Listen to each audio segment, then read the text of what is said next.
This might be a long video, I don't know. But let's talk about the upcoming winter update. I will be breaking down Challenger World and all the events included in it, and more, such as boss changes. If you look at KMS, they had a pretty similar timeline or roadmap, so I feel like this fits. Of course, things are subject to change, like the familiar stuff, like the Mystic Frontier, Ride or Die. Those stuff we don't know about yet. But overall, let's talk about everything we know. Of course, the major topic is Ren. It's obviously a new class, and we can't hyper burn it.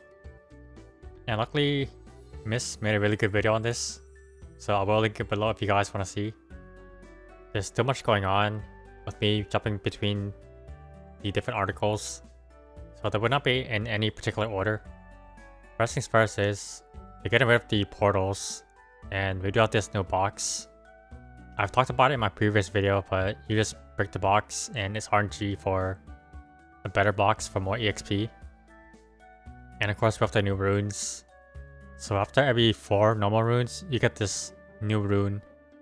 And it gives you 200% EXP instead of the normal 100%. So since the portals are getting rid of, Monster Park now sells the Bounty Hunter egg for Monster Collection. Of course, 3 new Monster Park areas. Sodium, Arcus, and Odium. And they changed some of the other monster parks too. The buff sequence is like your skill sequence, but instead of skills, it's your actual consumables. You can set one for bossing, grinding, or whatever. Cooldown reset while entering bosses. So when you enter a boss, all your skills get reset. Job, story, quest, skip feature.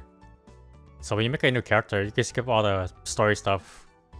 Weekly content unification, so instead of like Sunday resetting Legion and other stuff, everything is just gonna be on Wednesday or Thursday in game for all the things. So your Legion, your weeklies, your scrapyard, etc. So bosses will have a debuff under the HP bar now. Now you can do hard Lomian in a party of 2. Of course, there are also restrictions. Black Mage no longer requires a key. Spirit Pendant always comes fully charged now. You can rest by holding on your NPC chat key. You can auto assign your AP. And for some more boss changes, in P3 Hard Lucid, if you cannot kill it within the 40 seconds, you go back to P2 and it'll have some HP left, so you can try again. So you can put out your burst again and try for P3. Seren for all difficulties. So when you face P2, your gauge will be empty instead of carrying over like it does right now. Also in P2 Sunset, the pillar attacks will be decreased by 68%, which is pretty big.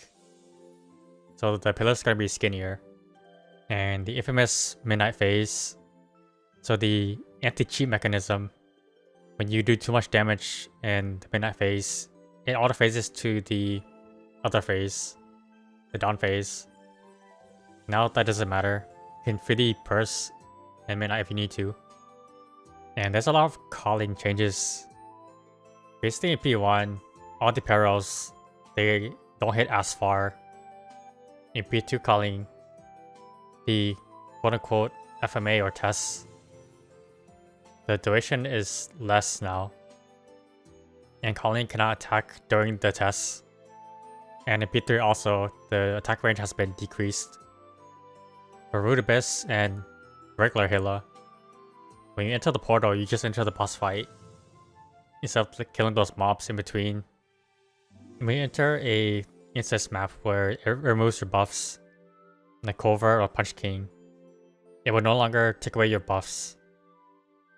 Some stuff will be taken away, such as Wedding, Fame, and certain buffs, like the same as Pod and stuff.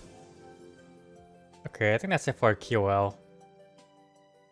Now for Challenger World Season 2, it is a 5-month period, and you can leap around every month or so. Challenger World has its own buffs, which get stronger as you rank up. Here are the base stats. I'm not gonna read all this, but ranking up to Bronze, you do more damage to normal monsters. In silver, you get more attack, more boss and IED, more stats.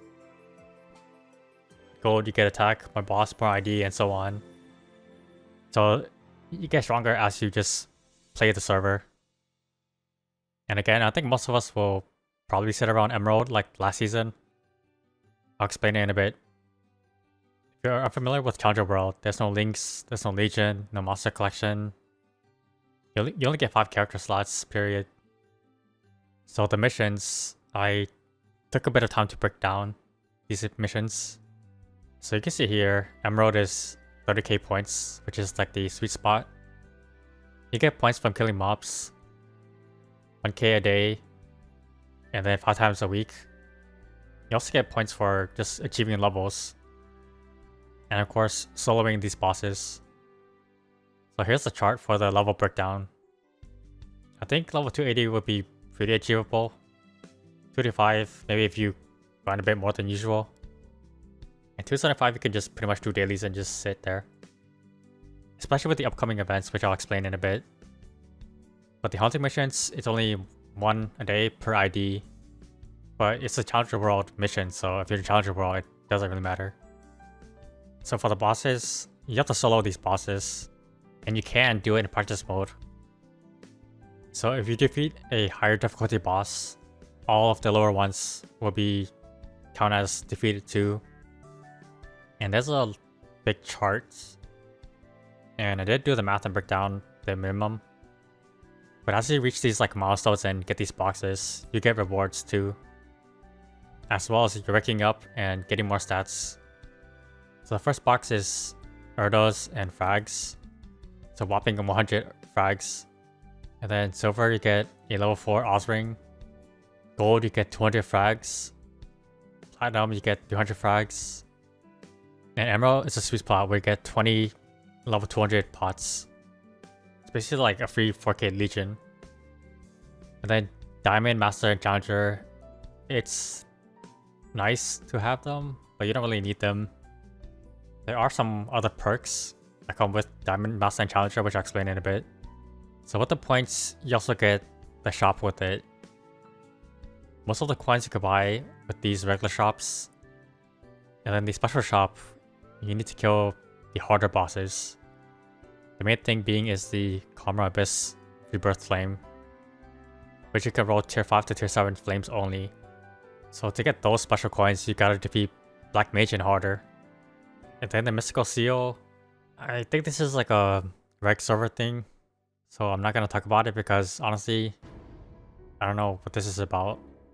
It's some kind of enhancement system and it gives you like stats. It looks like flaming or something, I don't know, but I'm not gonna talk about this. Next up is the Challenger Pass. So there's 20 levels and 480 points per level. So you need roughly 10k points to complete the whole pass. But you're capped at 3k points per week. So you can basically do this in a month if you're consistent about doing all these missions. They're pretty easy, such as turning in your dailies, do Monster Park, do MPE, do Epic Dungeon, weekly bossing, and then killing mobs. Some people probably won't do it like I will. It gives you more leeway. And of course you see on the bottom there's a premium pass. So you get extra rewards, such as the first reward being 500 selectors or 200 sack symbols.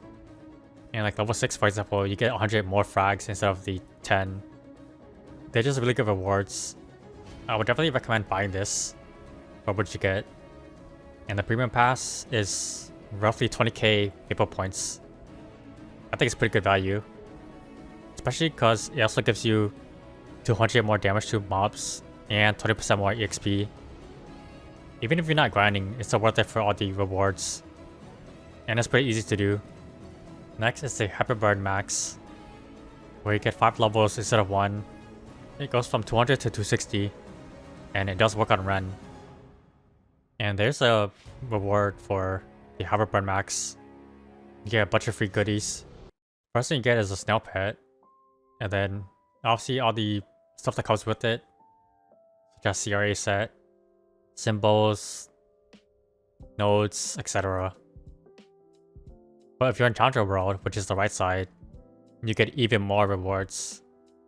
So instead of a level 7 symbol, you get a level 10 symbol, which saves you about a week. And you get more bonuses such as a burning boss accessory box. And level 210, you get a event ring voucher. There's a bunch of free stuff. I'm not gonna go over everything, but it's definitely worth doing for Challenger World. And then we have Burning Beyond, which is a 1+1 from 260 to 270. And this does work on Ren. So you go from 260 to 262, 262 to 264, and so on to 270. And of course, with all burning events, you have the item burning. You should be familiar with this by now, but you get a challenger set of gear that gets stronger as you solo bosses. These are the bosses you have to solo. And yeah, all the values, it just increases as you like solo these missions. And then we have Tera Blink, which does stack with the Hyper Burning Max. It's essentially a free like 10 to 200, which takes about 10-ish minutes. Maybe 15-20 for classes that you gotta leave and do the questline for. I'm not sure about Ren. It should be pretty fast either way. And then a super tutorial. You do a bunch of easy missions for things you're already doing anyways, and you get free stuff. Such as 2 3x coupons, nodes, get some vouchers, some VIP buffs, etc. And we have the Genesis Pass. It'll cost 30k NX, only once per account. You get 3 times the traces for all the bosses, and you can party up to 6 players all the way up to Vihila. And as you're doing the missions, you get these additional stats with the pass. And at the very end, you get a soul. The soul is random, but it's guaranteed 3% attack or magic attack, depending on your class. And then we have Twilight Eve, which is TLDR. Basically the same thing as this event, the Octo event. And then we also have the Awakening Power of Time. So you have to defeat monsters or kill bosses every single week. And you fill up the hourglass.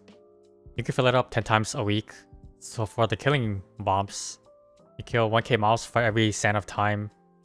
So up to 10k mobs per week is needed for this event. For bossing, each boss drops a certain amount of sand of time. This will not stack with things lower, like the Challenger World missions. Practice mode does work, but you have to solo these missions. So for example, if you do normal Lucid and normal Will, you won't get 6 sands of time, it's only 3. So if you try to do hard Lucid and hard Will, it's 5. Just period. If you do any of these bosses, you will not cap by soloing the Will. But this event is about 4 months long. So you have time to get these rewards such as the Fairy Heart and maybe the Trisana Pot towards the end. This event, it's per ID. So ideally you want to do this on your main server and not Challenger World. Especially because you're not gonna be clearing like X lot pretty soon. It says all the rewards are per ID, so once per account. Also, when you complete the Sands of Time, every week unlocks a new buff. So week 1, if you complete the Sands of Time, you get 10% more Monster Park EXP. Next week you get more 100% EXP. Week 3 you get more soul orders when defeating bosses, and so on. You see this white column here. It's in Korean, but you can see here the Monster Park EXP here. Each week unlocks a new like perk. So you want to fill up this Sand of Time. Again, you get the Sand of Time from killing mobs and from bossing. So basically just play the game and grind. Attendance check-in. Again, this is like the Octo event. You just check in and then you get rewards. If you look at the rewards, it's basically the same thing as this event. You have VIP vouchers, you have the Prepare Pendant, the nodes, the advance tickets, the pots, but there's a lot more Punch Kings. Well, it's Golden Tomato, but same thing. And then we have the Piona's Herb Basket, which is temp stats. We're never going to be without an event, without temp stats. So obviously it's a new event, we just gotta start over again. Hunting events, Endless Golden Springs. So when you grind, there's a chance for these like golden cogs to drop. And they basically work as a booster, like a VIP booster or auto booster. It summons mobs for 100 seconds like a booster. So the first one is the Golden Spring. It's just a booster. And then there's a special one called the Endless Golden Spring, which gives even more EXP than the regular booster. So you can proc the regular ones 10 times like a VIP booster. And then the Endless Golden Spring, you can only do it once per day. There's also the Alpa's Galloping Chariot. It's just your typical kill mobs, and then stuff procs on your screen, you get EXP, like so. And then the Evernium Exchange, which is the event coin shop. There's a bunch of rewards here. I'm not gonna go over everything, but it's your typical like event coin shop. Same thing as this one actually, because like there's even the Strawberry Farm ticket, Extreme Growth Pot, etc. And then we have the Traces of Time. So we kill bosses to get these, you know, time pieces. Only certain bosses drop them. And you do have to solo these. So when you solo bosses, you get these traces. So the traces you exchange it for rewards like VP vouchers, 1 3x coupon per day, etc. If you solo normal Kalos, or I think most people would probably do X-Lot. But solo X-Lot gives you 50 crystals per week, which you can buy the Combo Abyss Flames, which again is erodes tier 5 to tier 7 flames. And something very important is these are per world, not per accounts. So this works on, let's say, Chronos and also Challenger World. If you're strong enough and fast enough, you can double dip to the rewards. And then the meso shop is your typical meso shop. Not really worth it for the most part. Except it's the Ren's growth path. Ours will probably look different, but essentially you kill mobs. The rewards you get is 3x coupons, VIP boosters, and VIP Sonic tickets. And of course we have these step up missions too, so each step you get even more rewards. So the first step is creating a Ren, which you get a Sweet Spirit box, Spirit Pendant, and a bunch of other stuff. Then when you complete 5th job, you get symbol selectors and more. You get the points. But wait, there's more. So for Ren specifically, you also get rewards here. So for even creating a Ren, you get the back pet, the Petite Saya pet, which is this little like black dragon snake looking thing. And you get a bunch of cosmetics, which is mostly furniture. There's a background too, but I do like the furniture. And there's the Ren boss clear events. So the first 10 Rens that solo normal Seren in Challenger World get a special medal. There's no stats, it's just cosmetic. Not sure if we're getting that, but just in case, I want to bring it up. And we have the ascent skills too, which I talked about previously. I made a video just on ascents. More boss changes, so this might come later. But also, it takes 2 slimes to block a gate versus 3 right now. And the slam attack has been reduced by half for the attack range. Also, the Garnet Slime Wave is the laser pattern. So it got decreased from 150 to 90 seconds. And there's a timer too, which is pretty nice. And for Baldrix and P2, the attack patterns are just slower. They don't proc as often. And there's some map changes in Odium. I don't think I talked about it in this video, but we do get the collector's pot right here, which is basically just the Phantom buff pot. I don't know why this is in a separate article, but this is part of the Ascent of Time. So it's like the Octopus event where you choose your frags, your advanced HP tickets, and your Erdas. It works the same. You just kill mobs, and then you just RNG the rolls. TLDR, settle at 7. 8 if you want to gamble, but I wouldn't do it. And that's something I could find about this event from KMS that lines up with our events. Some stuff we don't know about yet, like the Mystic Frontier or Ride or Die. And there's a new boss adversary too, which I'm not gonna talk about right now. This video's too long already. As a personal side note, I'll be missing about a month of the whole event due to vacation and traveling. It is what it is. Anyways, I hope you guys enjoyed the video and hope you guys are hyped for the winter update. I'll see you guys in the next one. I'll see you guys in like a week and a half. Peace.